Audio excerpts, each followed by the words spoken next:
Qu'en est-il du fait d'ouvrir le toit d'une poussette? Vous savez ce que c'est que les poussettes avec comme un cabriolet comme ça? Alors, certains décisionnaires considèrent qu'il est permis d'ouvrir le toit d'une poussette lorsque celle-ci, bien sûr, est dotée d'un capot qui est destiné à être constamment ouvert et fermé. En vérité, vous n'avez rien fabriqué, vous n'avez rien produit, vous ne faites qu'utiliser une des fonctions de la poussette. Ils estiment que cette situation n'est pas considérée comme étendre un toit prohibé, mais elle est comparable à l'ouverture et la fermeture d'une porte qui se tourne autour de ses gonds. Et ainsi, le toit est lié à la poussette par des jointures qui le rattachent à l'armature de la poussette.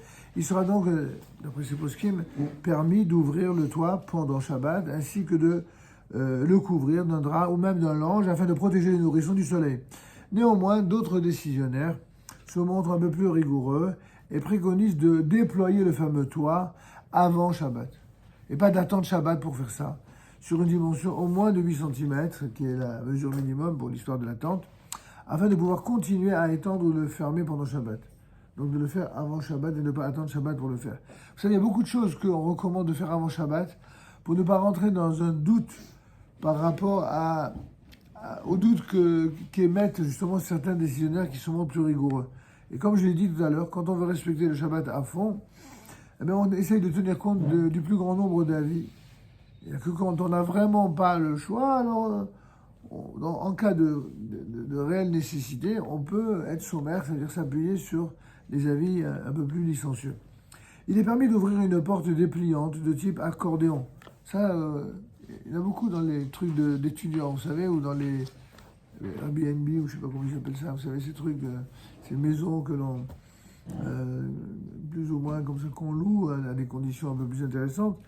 Et alors, il y a une porte dépliante de type accordéon qui est à l'entrée d'une salle ou d'une salle de bain ou même d'une cuisine. Et celle-ci est fixée au mur d'une maison. Ceci n'est pas considéré comme une construction prohibée pendant le Shabbat, du fait que la porte, elle est conçue depuis le départ pour cet usage. Vous n'avez rien construit. C'est comme ceux qui, d'après, pour l'histoire de la poussette, ils utilisent quelque chose qui a été conçu depuis le départ pour cela. Et cette permission s'appliquera également si la porte n'a pas été déployée sur une dimension de 8 cm avant Shabbat. Donc pour le coup, en ce qui concerne ouvrir une telle porte, d'après tout le monde, hein, c'est pas uniquement d'après les mécanismes, tout le monde est d'accord que c'est autorisé. De temps en temps, c'est la bonne nouvelle, de temps en temps, on vous permet tout. C'est pas mal.